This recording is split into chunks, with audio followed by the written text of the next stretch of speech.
Assalamualaikum warahmatullahi wabarakatuh. Halo semuanya. Perkenalkan, nama saya Intan Permatasari dengan NIM 031122200017. Saya merupakan mahasiswa dari akuntansi kelas B semester 3. Di sini saya akan menjelaskan tentang hasil dari rangkuman saya, yaitu tentang Baitul Mal.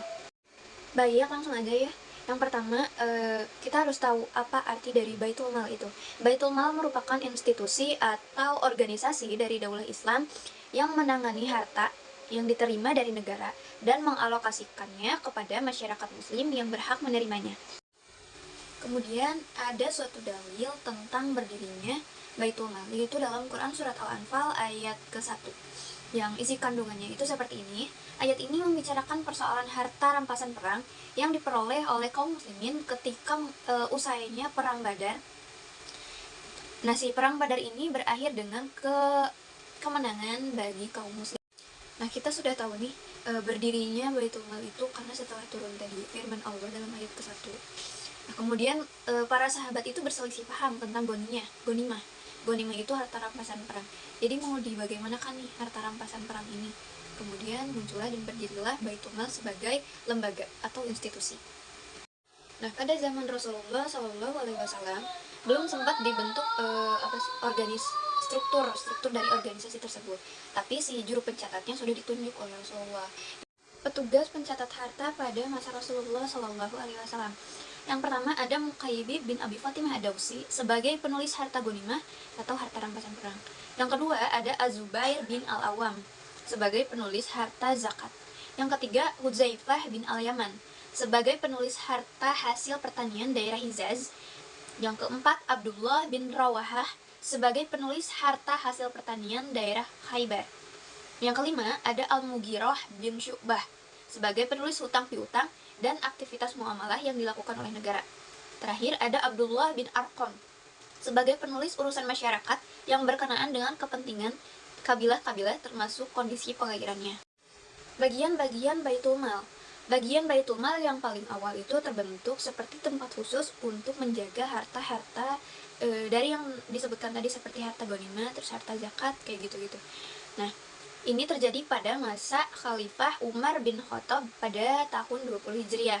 Hal ini karena makin bertambahnya penaklukan-penaklukan yang menyebabkan semakin banyaknya harta ghanimah tadi mengalir ke kota Madinah, sehingga dibuatkan nih tempat khusus untuk menjaga harta-harta tadi. Terus kemudian Baitul Mal itu terdiri dari dua bagian pokok.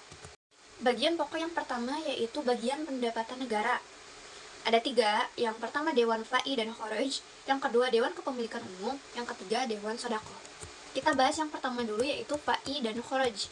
Bagian ini menjadi tempat penyimpanan dan pengaturan arsip-arsip pendapatan negara yang meliputi harta yang tergolong Fa'i bagi seluruh kaum muslim dan sektor dan pemasukan dari sektor pajak atau dlaribah.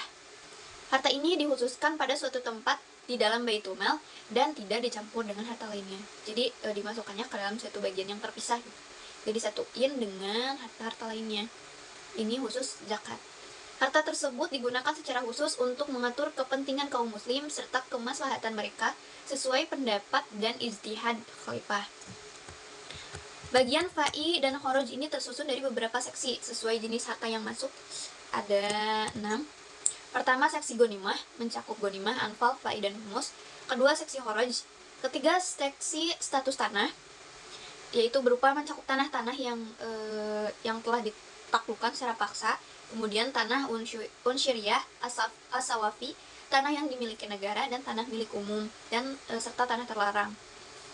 Keempat, seksi jizyah. Kelima, seksi fa'i yang meliputi data-data pemasukan dari asafawi.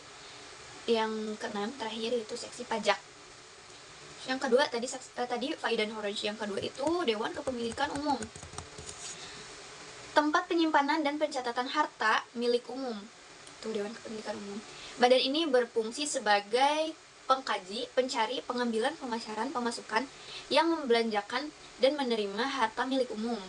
Harta ini dibuatkan tempat khusus di Baitul Mal, tidak bercampur dengan harta lainnya. Seperti tadi, yang tadi khusus kayak pajak. Kalau yang ini untuk keperluan umum atau kepentingan umum, dipisahkan penempatannya. Ada beberapa seksi juga dalam Dewan Kepemilikan Umum. Pertama, seksi minyak gas, terus seksi listrik, seksi pertambangan, seksi laut, sungai, perairan, seksi hutan dan padang rumput, serta seksi tempat khusus. Ketiga, Dewan Sodakoh. Dewan Sodakoh ini bagian tempat penyimpanan harta-harta yang wajib, serta catatannya. Pos harta zakat dibuatkan tempat khusus di Baitul Mal dan tidak bercampur dengan harta lainnya. Jadi dalam satu Baitul Mal itu terdapat beberapa macam harta di tempat-tempat yang terpisah. Karena Allah telah menentukan orang-orang yang berhak menerima zakat hanya ada 8 golongan saja. 8 harta zakat ini tidak boleh dialokasikan selain kepada ke-8 penerima zakat itu. Seksi-seksi dalam Dewan Sodakoh. Pertama, seksi zakat uang dan perdagangan. Kedua, seksi zakat pertanian dan buah-buahan. Ketiga, seksi zakat ternak seperti unta, sapi, dan kambing. Masih berlanjut dari yang tadi, dari bagian Baitul Mal. Jadi yang pertama ada pendapatan negara, bagian kedua itu bagian pengeluaran negara. Seksi Dar Al-Khalifah terdiri dari kantor Khalifah, kantor penasihat, kantor Muawin Tafwid, kantor Muawin Tahfiz. Tanfiz. Yang kedua ada dari seksi Maslahi Ad-Daulah, terdiri dari Biro Amir Jihad, Biro Amir Para Wali, Biro Para Qadli, Biro Maslahi Ad-Daulah, dan seksi-seksi biro lainnya. Kemudian ada juga seksi santunan, yang merupakan tempat penyimpanan arsip-arsip dari kelompok masyarakat tertentu yang menurut pendapat khalifah itu berhak mendapatkan santunan dari negara. Seperti orang-orang fakir miskin, orang yang berhutang, orang sedang dalam perjalanan atau musafir, kemudian para petani, para pemilik industri, dan orang yang menurut khalifah mendatangkan maslahat bagi kaum muslimin. Ada seksi jihad juga, terdiri dari biro pasukan, yang si anggotanya itu terdiri dari pengurus pengadaan, pembentukan, penyiapan, dan pelatihan dari pasukan-pasukan, biro persenjataan, dan biro industri militer. Ketiga biro tadi itu dibiayai dari pendapatan yang diperoleh dari seluruh bagian Baitul Mal. Itu bagian dari Fa'i Kharaj, dari kepemilikan umum, juga dari sodakoh. 3. Seksi harta zakat, seksi penyimpanan harta zakat. Seksi ini mengatur penyaluran dari Baitul Mal kepada 8 golongan yang berhak menerima zakat atau sedekah. Keempat, seksi urusan darurat atau bencana alam. Seksi ini memberikan bantuan kepada kaum muslim yang mengalami kondisi darurat atau bencana alam yang menimpa mereka.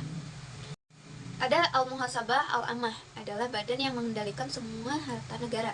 Badan ini bertugas memeriksa harta negara dari segi keberadaannya, keperluannya, pendapatannya, pembelanjaannya, realisasinya dari pihak-pihak yang akan menerimanya.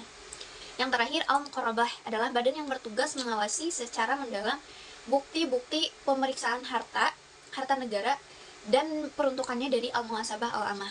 Badan ini melakukan fungsi pengawasan terhadap harta negara, yaitu dengan meyakinkan tidak adanya harta, terus sah tidaknya harta tersebut, keperluan-keperluannya, pendapatannya, pembelanjaannya, serta memeriksa para penanggung jawabnya. Oke, segitu saja hasil rangkuman dari saya tentang Baitul Mal. Terima kasih atas perhatiannya. Wassalamualaikum warahmatullahi wabarakatuh. Sampai jumpa di video selanjutnya.